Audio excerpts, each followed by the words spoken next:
अब तक आपने नेटो का नाम तो सुना ही होगा, मतलब नॉर्थ अटलांटिक ट्रीटी ऑर्गेनाइजेशन, जो 4 अप्रैल 1949 में अस्तित्व में, जिस संगठन में 32 देश हैं। और इसी की तर्ज पर अब नए संगठन की तैयारी चल रही है, जिसका नाम हो सकता है मुस्लिम नेटो।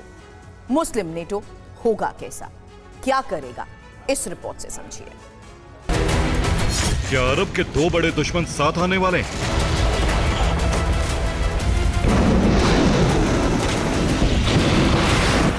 ईरान और सऊदी अरब हाथ मिलाने वाले हैं। 25 मुस्लिम देशों का सैन्य गठबंधन, इस्लामिक नाटो का गठन। क्या बदलने वाले हैं ग्लोबल समीकरण? मिडिल ईस्ट जंग का अखाड़ा बना हुआ है। अरब देशों में आग लगी है।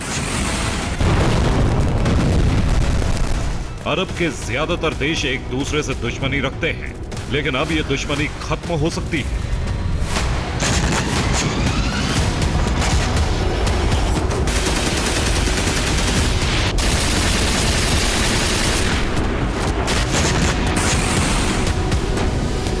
हो सकता है कि अब इजराइल अगर ईरान के परमाणु ठिकानों पर हमला करे तो ईरान की सेना का सामना तुर्की, इराक या सऊदी अरब की ताकत से हो जाए।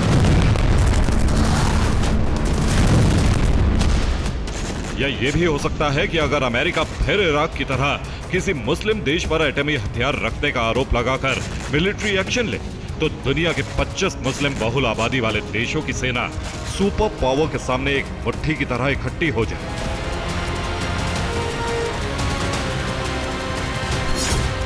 दुनिया के 25 ताकतवर मुस्लिम देश मिलकर नाटो जैसा मिलिट्री अलायंस बनाने की कोशिश कर रहे हैं। इसे इस्लामिक नाटो, मुस्लिम नाटो या मुस्लिम मिलिट्री अलायंस ऑर्गेनाइजेशन यानी MMAO कहा जा रहा है। ऐसा हुआ तो नाटो के बाद यह दुनिया का दूसरा सबसे बड़ा सैन्य गठबंधन होगा।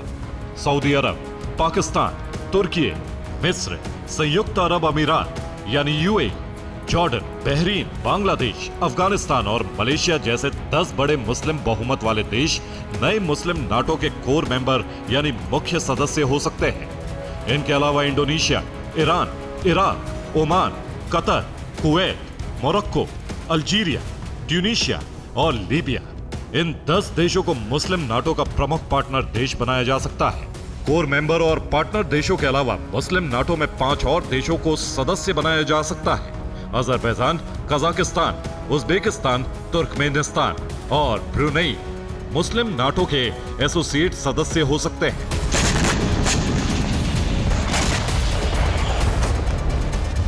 दस कोर मेंबर, 10 पार्टनर देश और 5 एसोसिएट सदस्य यानी कुल 25 देशों की सेनाओं के बीच दुनिया का दूसरा सबसे बड़ा सैन्य गठबंधन हो सकता है।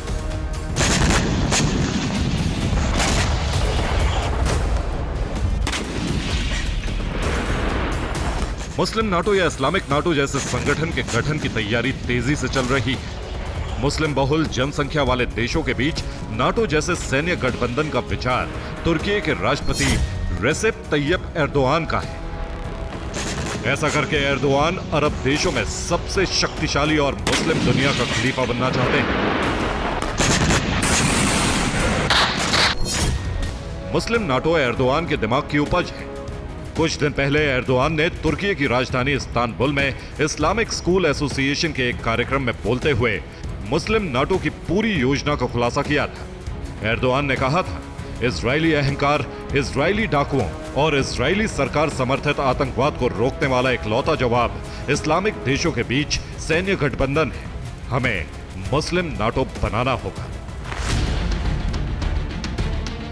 मुस्लिम नाटो बनाने के लिए एर्दोआन हर उस मुस्लिम देश से संपर्क कर रहे हैं जिसे लगता है कि इजराइल उनके लिए खतरा बन सकता है। मुस्लिम नाटो बनाने के लिए एर्दोआन ने इसी महीने मिस्र और सीरिया से संपर्क किया है। पिछले हफ्ते ही एर्दोआन ने अंकारा में मिस्र के राष्ट्रपति अब्देल फताह अल सिसी की मेजबानी की। तुर्की और मिस्र के बीच संबंध अच्छे नहीं रहे हैं। पिछले 12 साल में यह पहला मौका था जब कोई मिस्र का राष्ट्रपति तुर्की पहुंचा था। एर्दोआन ने आपसी मतभेद भुलाकर अल सिसी के साथ मुस्लिम नाटो को लेकर चर्चा की। एर्दोआन लेबनान और सीरिया को इजराइल का डर दिखा रहे हैं। एर्दोआन ने यूएई और सऊदी अरब समेत कई मुस्लिम बहुल देशों के साथ आपसी तनाव कम करने के लिए कूटनीतिक प्रयास किए हैं। माना यही जा रहा है कि इन कोशिशों के पीछे उनकी मंशा मुस्लिम नाटो जैसा सैन्य गठबंधन बनाने की है। एर्दोआन की कोशिश खुद को इस्लामी देशों का सबसे बड़ा नेता बनाने की। वो अरब देशों में ऑटोमन साम्राज्य जैसी सल्तनत वापस लाना चाहते हैं और उसके खलीफा खुद बनने की फिराक में है। मुस्लिम नाटो इसी महत्वाकांक्षा का नतीजा है। Bureau report, TV9 Bharat.